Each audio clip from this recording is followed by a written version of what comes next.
માણસનો પેદા થયો એ વાત મારે તમારી આગળ પહેલે દિવસે મૂકવી છે કે જેથી 7 દિવસ સુધી તમે એને વાગોળી શકો અને એ પરિપ્રેક્ષ્યની અંદર શ્રી અરવિંદની વાણીને આપણે આત્મસાત કરવાને માટેનો પ્રયાસ કરીશું. આ કોઈ માંધાતા ના કરી શક્યા કે બરાક ઓબામાએ કરી બતાવ્યું અને બરાક ઓબામાએ કરી બતાવ્યું ત્યારે ગોરી પ્રજાએ અશ્વેત પ્રજાએ બરાક ઓબામાને ગોળી પ્રજા અશ્વેત પ્રમુખને ચૂંટ્યા અને અશ્વેત પ્રમુખ ચૂંટાયા ત્યારે ઇતિહાસ સર્જાઈ ગયો. અમેરિકાનો ઇતિહાસ બદલાઈ ગયો. એની શપથવિધિની અંદર ઐતિહાસિક રીતે આટલી પ્રજા ક્યારેય હાજર નહોતી. એવે 40 લાખ લોકો હાજર થયા અને 40 લાખ લોકોની ઉપસ્થિતિની અંદર બરાક ઓબામાએ શપથ લીધા અને શપથ લીધા પછી અમેરિકાના સર્વસત્તાધીશ બન્યા અને સર્વસત્તાધીશ પહેલી વખત પાકિસ્તાનને આદેશ આપે કે હિન્દુસ્તાન તારું દુશ્મન નથી, હિન્દુસ્તાનની સરહદ પરથી તારા સૈન્યો પાછા હટાવી દે તો જ અમેરિકાની સહાય મળશે. કોઈએ વકીલાત કરી નથી. અણુ કરારની વકીલાત મનમોહન સિંઘે કરી નથી. અણુ કરારની વકીલાત કોઈ બીજા ત્રીજાએ કરી નથી. મનમોહન સિંઘે તો ભારતના વડાપ્રધાન તરીકે અને ભારતના કર્ણધાર તરીકે માત્ર સંકલ્પ જાહેર કર્યો કે સરકાર જવાની હોય તો જાય પણ અણુ કરાર થઈને જ રહેશે. હિન્દુસ્તાને અણુ કરાર કરવાના છે, યુરેનિયમ મેળવવાનું છે અને હિન્દુસ્તાનના ગામડે ગામડે આ યુરેનિયમમાંથી વીજળી આપવાની. આ તો મહાવીર સ્વામીનો દેશ છે, ઋષભદેવનો દેશ છે, માંતુંગાચાર્યની આ ભૂમિ છે. આ દેશ એ જૈન તીર્થંકરોનો દેશ છે. 24 તીર્થંકરોએ અહિંસાનો ઉપદેશ આપ્યો અને અહિંસાનું આચરણ કર્યું તેનો દેશ છે. યુરેનિયમ મેળવીને આ દેશ અણુશસ્ત્ર બનાવવાનું નથી. યુરેનિયમ મેળવીને આ દેશ કોઈ બીજા દેશ ઉપર હાકેમગીરી કરવાનું નથી. અણુશસ્ત્રો બનાવીને આ દેશ અણુબોમ્બ બીજા દેશ પર ઝીકવાનો નથી. એ આ દેશનો સંસ્કાર છે, આ દેશની સંસ્કૃતિ છે, આ દેશનું આધ્યાત્મનું વિજ્ઞાન છે. એ વાત વર્ણલિખિત ભારતના વડાપ્રધાને જગતની આગળ રજૂ કરી અને જગતે તેનો સ્વીકાર કરી દીધો. અમેરિકાએ વકીલાત કરી અને અણુ કરારની ઉપર ભારતે સહી કરી. એ અમેરિકાની વકીલાતથી મંજૂર કરી દીધો. આ પરિવર્તન આ અતિમનસ કરે છે. જે માઇન્ડ નથી કરી શકતું તે અતિમનસ કરે છે. જે મન નથી વિચારી શકતું તે અતિમનસ પ્રગટ કરે છે. જે મન નથી સંકલ્પ કરી શકતું એ અતિમનસ ઘટના બનાવે છે અને ઘટના બની ગઈ. અણુ કરાર દુનિયાના દેશોએ સર્વાનુમતે સ્વીકારીને હિન્દુસ્તાનને અણુ સત્તા તરીકે જાહેર કરી દીધું અને એ અણુ સત્તા બનેલો દેશ એને યુરેનિયમ ખરીદવાનો જગતમાં અબાધિત અધિકાર મળી ગયો બીજા દેશોની માફક. આવતીકાલે એને વીટોની સત્તા પણ પ્રાપ્ત થઈ જશે અને એ જ બરાક ઓબામા કહે છે કે ભારત એ મારું મિત્ર છે, ભારત એ દુશ્મન નથી અને ભારત કોઈનું પણ દુશ્મન નથી. અમેરિકાએ પાકિસ્તાનને કહ્યું કે તાલિબાનોને માત કરી દો. ભારત તરફથી ખતરો નથી, ખતરો તો તાલિબાનનો છે. એ તાલિબાનને સમાપ્ત કરી દો અને આખું પાકિસ્તાન ભડકે પડે છે. પાકિસ્તાનથી જ સમાપ્ત થઈ જવાનું. પાકિસ્તાનથી જ એનું નામો નિશાન મટી જવાનું અને જમીનનો ટુકડો ફરી વખત હિન્દુસ્તાનને એ જ અમેરિકાના માધ્યમ દ્વારા પ્રાપ્ત થઈ જવાનો અને પ્રાપ્ત થઈ ગયેલા જમીનનો ટુકડો મેળવીને ફરી વખત ભારત એ અખંડ ભારત બની જવાનું. એનો સમય શરૂ થઈ ગયો. આ સમય આપણને દેખાવો જોઈએ. એક ટાઈમ શરૂ થઈ ગયો અને એ બરાક ઓબામાએ ભારતને ટેકો આપ્યો. કાલાવાલા કરીને નહીં, ભિક્ષા માંગીને નહીં, યાચના કરીને નહીં, ડેલિગેશન લઈ જઈને નહીં. એમની પોતાની માનસિકતા બદલાઈ, અમેરિકાનું નેતૃત્વ બદલાયું, અમેરિકાની ગતિવિધિ બદલાઈ, અમેરિકાની ડિપ્લોમસી બદલાઈ અને અમેરિકાનું વિઝન પણ બદલાયું અને એ વિઝન બદલનાર જે શક્તિ અને તાકાત છે એ 29 ફેબ્રુઆરી 1956ને દિવસે શ્રી અરવિંદે ભારતની ધરતી પર ઉતારેલું અતિમનસ છે. આ અતિમનસ કામ કરે છે. અતિમનસે ઓબામાને પ્રમુખ બનાવ્યા. અતિમનસે પાકિસ્તાનને અમેરિકા સાચી દિશા બતાવે એ સાચી દિશા બતાવતું કર્યું. અતિમનસે અણુ કરાર કરાવ્યા. અતિમનસે યુરેનિયમ પ્રાપ્ત કરવાને માટેની શક્તિ, ભૌતિક શક્તિનું નિર્માણ કર્યું. એ ભૌતિક શક્તિ દ્વારા આવતીકાલે હિન્દુસ્તાનની ઇન્ફોર્મેટિક્સની શક્તિ, ઇલેક્ટ્રોનિક્સની શક્તિ અને ઇલેક્ટ્રિસિટીની શક્તિના માધ્યમ દ્વારા એ ભૌતિક વિજ્ઞાન આપણને આધ્યાત્મિક વિજ્ઞાનની દિશા બતાવી દેશે. આવતીકાલે આ જ મોબાઈલની ઉપર આપણે માતાજીના દર્શન કરી શકીશું. આવતીકાલે આ જ મોબાઈલના ડિજિટ્સના માધ્યમ દ્વારા આપણે શ્રીમદ ભગવદ્ ગીતા સાંભળી શકીશું કૃષ્ણના મુખે, કૃષ્ણની આકૃતિ સાથે. અને આવતીકાલે આ જ મોબાઈલના સ્ક્રીનની ઉપર આપણને મહાવીર સ્વામી ભગવાને દિવાળીને દિવસે આપેલી દેશના સાંભળી શકાશે. કેમ? કે ત્યાં ક્યાંય અસત્ય નથી. પ્રગટ કરવામાં આવેલી, દર્શનના ગ્રંથોમાં મૂકવામાં આવેલી ઘટના એ અણી શુદ્ધ શાશ્વત સત્ય છે. અને તે શાશ્વત સત્ય એ ઇલેક્ટ્રોનિક્સના માધ્યમ દ્વારા અને વિજ્ઞાનના ઉપકરણના માધ્યમ દ્વારા આપણને પ્રાપ્ત થઈ જશે. એનું નામ અતિમનસ. એ અતિમનસ. હવે કોઈ ભગવાન કોઈ કુટુંબની અંદર જન્મ લેશે, તે મોટો થશે, તે લીલા કરશે અને તે શસ્ત્ર લઈને હિન્દુસ્તાન સહિત દુનિયાને ભારતનો વિજય કરાવવા માટે બહાર નીકળી પડશે, એ માનવું એ ભ્રમણા છે. કલ્કી અવતાર હવે કોઈ થવાનો નથી. શ્રીમદ ભાગવતના 10મા અવતાર તરીકે જે કલ્કીની વાત કરવામાં આવી છે, કલ્કી અવતાર તે જ શ્રી અરવિંદનું અતિમનસ છે. એ ચેતનાનો અવતાર છે, નવી કોન્શિયસનેસનો અવતાર છે, ન્યૂ ટાઈમ અને સ્પેસનો અવતાર છે. એ કોઈ વ્યક્તિ તરીકે કે વ્યક્તિગત રીતે અવતરવાનો નથી. અતિમનસનું અવતરણ. અને તેથી શ્રી અરવિંદે એને અતિમનસનું અવતરણ કહ્યું છે, ડિસેન્ટ કહ્યું છે. એને મેનિફેસ્ટેશન કે પ્રાગટ્ય કહ્યું નથી. એને બર્થ નથી કહ્યું, બર્થ ઓફ સુપ્રામેન્ટલ નથી કહ્યું, એને ડિસેન્ટ ઓફ સુપ્રામેન્ટલ કહ્યું છે. સુપ્રામેન્ટલ ડિસેન્ટ આ અવતરણ છે અને તે અવતાર છે. એ કલ્કી અવતાર તે જ અતિમનસ છે. અને તે અતિમનસે કામ કરવાનો પ્રારંભ કર્યો જે દિવસે બર્લિનની દિવાલ તૂટી. જર્મનીના પૂર્વ અને પશ્ચિમ જર્મનીના ભાગ થયા. એ દિવાલ તૂટી. હિટલર, મુસોલિની, નેપોલિયન અને તેના જેવા અનેક માંધાતાઓ થઈ ગયા જર્મનીની અંદર. એ જર્મનીને એક ન કરી શક્યા. એ જર્મનીની દિવાલ તૂટી. અને જર્મનીની દિવાલ તૂટ્યા પછીના રોડા એ યુરોપની પ્રજા ત્યાં જઈને એટલા વીણી લાવી કે એ બધાને નો નિકાલ કરવાનો પ્રશ્ન જ નહીં રહ્યો. એ તૂટેલી દિવાલના ટુકડા એ દુનિયાની પ્રજા લઈ ગઈ અને પોતાને ત્યાં સ્મારક તરીકે રાખ્યા. એ જર્મનીની દિવાલ તૂટી ગઈ અને ઈસ્ટ જર્મની અને વેસ્ટ જર્મની એક થઈ ગયા. આવતીકાલે હિન્દુસ્તાનના નકશા ઉપર દોરવામાં આવેલી, ટેબલ પર દોરવામાં આવેલી એ વાંકી ચૂકી રેખા, એ રેખા પણ વગર રબ્બરે ભૂસાઈ જવાની. અને એ એવી રીતે ભૂસાઈ જવાની કે આવતીકાલે હિન્દુસ્તાન ઇન્ટિગ્રેટેડ ઇન્ડિયા ફરી વખત આર્યાવર્ત બની જવાનું. અને આર્યાવર્ત બનેલું ભારત એ આવતીકાલે જગતગુરુ બનવાનું એમ શ્રી અરવિંદે પોતાનું વિઝન પ્રગટ કર્યું છે. અને તેને માટે જે માનવ સમાજ, જે માનવ જાત અને જે ઉત્ક્રાંતિનું નિર્માણ થવું જોઈએ એ ઉત્ક્રાંતિ ભારતમાં પેદા થશે. અને તે ઉત્ક્રાંતિના પેદા કરનાર શ્રી અરવિંદના સાધકો હશે. એ ઉત્ક્રાંતિના પેદા કરનાર શ્રી અરવિંદના સંવાહકો હશે.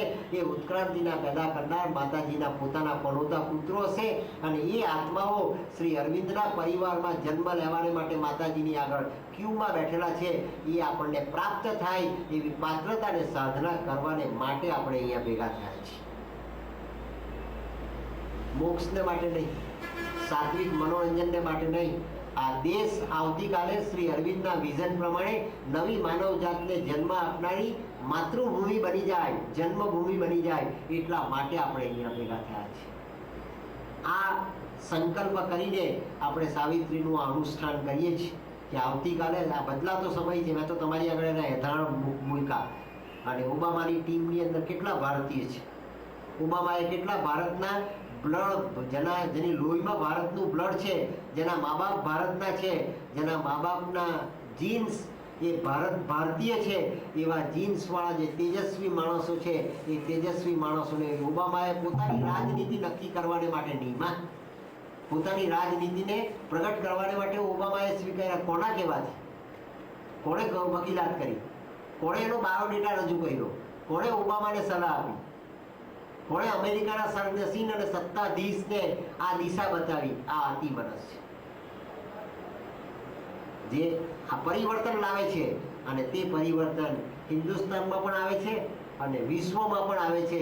આપણે એ પરિવર્તનને આપણી પોતાની ચેતનામાં ધારણ કરવાને માટેનો પ્રયાસ કરીએ તો આપણી સાધના માતાજી કરશે, આપણી સાધના અતિમનસ કરશે. આપણી સાધનાનું બિંદુ એ અતિમનસ આપણને સ્પર્શશે અને સ્પર્શ થયા થકી આપણું પોતાનું પોષણનું રૂપાંતર એ આપણા રોજિંદા જીવનમાં શ્વાસોશ્વાસ લેતા, પાણી પીતા અને ખોરાક લેતા આપણા જીવનની રીતિ નીતિ અને રોજની પ્રવૃત્તિ કરતા કરતા આપણને આત્મસાત થઈ જશે અને પ્રાપ્ત થઈ જશે. એ માતાજીનું અને શ્રી અરવિંદનું અતિ માનસિક વરદાન છે. અને તે આ સાવિત્રી છે. સાવિત્રીમાં રામાયણ, મહાભારત, શ્રીમદ ભગવદ ગીતા, અગમ દર્શન, ધમ્પત, પુરાણે શરીફ testament, old testament of Bible અને ન્યૂ ટેસ્ટામેન્ટ ઓફ બાઇબલ એ બધા જ ગ્રંથો સમાવિષ્ટ થઈ ગયેલા છે. કારણ કે આ બધા ગ્રંથોમાં જે આધ્યાત્મિકતાની ઊંચાઈ છે એ ઊંચાઈનું શ્રી અરવિંદે સિન્થેસિસ કરીને આ સાવિત્રીને અંગ્રેજી ભાષામાં પ્રગટ કરી છે કે જેથી પશ્ચિમનું જગત આ ભારતના અમૂલ્ય વારસાને પીછાણી શકે. તેની ભાષામાં મૂકવાનું કારણ એ કે પશ્ચિમના જગતે ભારતના ગુરુત્વનો સ્વીકાર કરવાનો છે. પશ્ચિમના જગતે ભારતના શિષ્ય બનવાનું છે. પશ્ચિમની બુદ્ધિમત્તાએ, પશ્ચિમના વિજ્ઞાને અને પશ્ચિમના લોજિકે એ ભારતને સમર્પિત થવાનું છે. પશ્ચિમની સંપત્તિએ પણ ભારતને સમર્પિત થવાનું છે અને પશ્ચિમની સંતતિએ પણ ભારતને સમર્પિત થવાનું છે. એટલા માટે શ્રી અરવિંદે આ વિજ્ઞાનને પોતાની સાધનાના માધ્યમ દ્વારા જીવીને અંગ્રેજી ભાષામાં 24,000 પંક્તિમાં પ્રગટ કર્યું. આ આવતીકાલના નવા યુગની ગાયત્રી છે. એનો પાઠ જો આપણે નહીં કરવાના, એનો પાઠ આપણી નવી પેઢી નહીં કરવાની, એનો પાઠ આપણા 25 વર્ષના અને 20 વર્ષના ટાબોરિયા જો ન કરવાના તો 70 વર્ષના, 65 વર્ષના, 80 વર્ષના એ પાઠ કરીને શું કરવાનું? આ કરીને શું કરવાનું? આપણે તો ટકોરો પડી ચૂક્યો. આપણો સમય સમાપ્ત થઈ ગયો. હવે તો સમય જેનો શરૂ થાય છે એ આ 25 વર્ષવાળાનો સમય શરૂ થાય છે અને તે લોકોએ આ વાતને પકડવાની છે, જીવવાની છે. તો એ લોકો આવતીકાલે જેમ આજે ઓબામાની કેબિનેટમાં એ લોકો આવ્યા તેમ આવતીકાલનો જે ઓબામા છે એ હિન્દુસ્તાનમાંથી તેને ત્યાં બોલાવશે. એક સમયમાં તક્ષશિલા અને નાલંદા વિદ્યાપીઠની અંદર પશ્ચિમના વિદ્યાર્થીઓ ભણવા આવતા. આવતીકાલે હિન્દુસ્તાનની આ આધ્યાત્મની વિદ્યાપીઠોની અંદર પશ્ચિમના વૈજ્ઞાનિકો આવશે અને પશ્ચિમના વૈજ્ઞાનિકો આવીને ચૈતન્યના એટમનું સંશોધન કરશે અને ચૈતન્યના એટમનું સંશોધન કરવાને માટે જે જ્ઞાન ભંડાર અને જ્ઞાનનો વારસો છે તે વિચાર તરીકે, થોટ તરીકે, સાયકિક થોટ તરીકે, સાયકિક ઇન્ટિમેશન તરીકે હિન્દુસ્તાનના દર્શનના ગ્રંથોમાં આજની તારીખે પણ સાબુત, સલામત અને સ્થિર છે.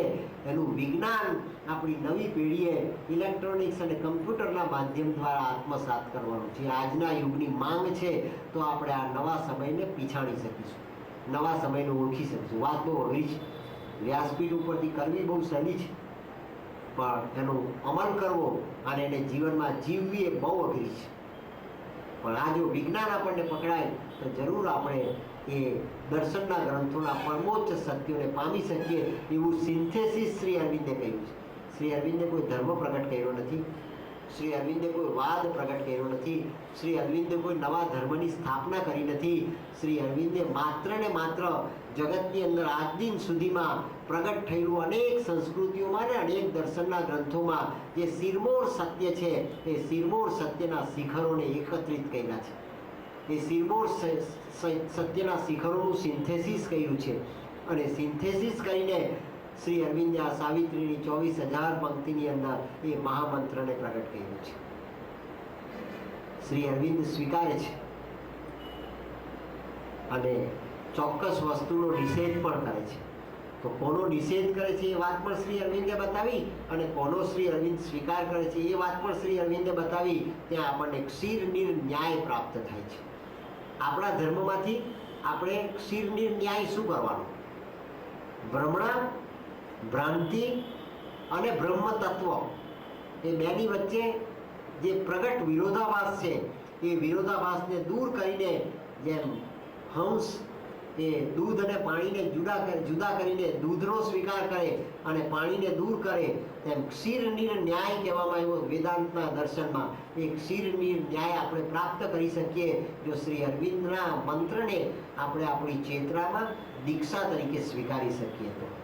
એટલા માટે તમારે ત્યાં સમાધિ છે, એટલા માટે શ્રી અરવિંદ સોસાયટીનું આ સેન્ટર છે, એટલા માટે આપણે ત્યાં રેલિક્સ પધરાવવામાં આવ્યા છે અને એટલા માટે આપણે આ સાવિત્રીનું અનુષ્ઠાન અને આ આધ્યાત્મનું દર્શન એનું પાન કરી રહ્યા છે. આ આપણા 7 દિવસની સપ્તાહનો ઉદ્દેશ છે કે આપણને આ મર્મ આત્મસાત થાય અને વૈજ્ઞાનિક રીતે આપણે એને આત્મસાત કરી શકીએ. આપણને નવો સમય પરખાય, આપણને ન્યૂ ટાઈમ પરખાય, આપણને ન્યૂ સ્પેસ પરખાય તો જ આપણને ન્યૂ વેલોસિટી દેખાશે, નવી ગતિ દેખાશે.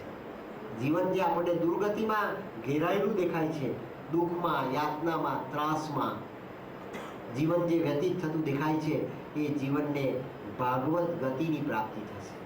એ જીવન ભાગવત ગતિમાં મુકાયેલું આપણે અનુભવી શકીશું. આપણા કર્મને પણ ભાગવત ગતિ પ્રાપ્ત થશે અને આપણા ચરણોને પણ ભાગવત ગતિ પ્રાપ્ત થશે. આપણા કરણને પણ ભાગવત ગતિ પ્રાપ્ત થશે, આપણા પિંડને પણ ભાગવત ગતિ પ્રાપ્ત થશે અને આપણા આત્માની ગતિ એ આત્માના નું પ્રભુત્વ એની ગતિ અને સ્થિતિ દ્વારા એ મનની ગતિ અને સ્થિતિ ઉપર સ્થિર થઈ જશે. ત્યારે આપણું મન એ આત્માને સમર્પિત થયાનો અર્જુન ધર્મ બજાવશે અને અર્જુન જ્યારે કૃષ્ણને સમર્પિત થાય ત્યારે જ ગીતા પ્રગટ થાય. તેમ આપણું મન જ્યારે આપણા આત્માને સમર્પિત થાય ત્યારે સાવિત્રીની આ ગીતા એ આપણા જીવનની અંદર એક વૈજ્ઞાનિક વૈભવ તરીકે પ્રગટ થઈ જાય એવું દર્શન શ્રી અરવિંદે પ્રગટ કર્યું. આ સાવિત્રીનું મહાત્મ્ય છે. ગુરુદેવ રવિન્દ્રનાથ ટાગોરને જ્યારે નોબેલ પારિતોષિક આપવામાં આવ્યું અને નોબેલ પારિતોષિક આપવામાં આવ્યું ત્યારે નોબેલ પારિતોષિક મળ્યા પછી રવિન્દ્રનાથ ટાગોર શ્રી અરવિંદના દર્શન કરવાને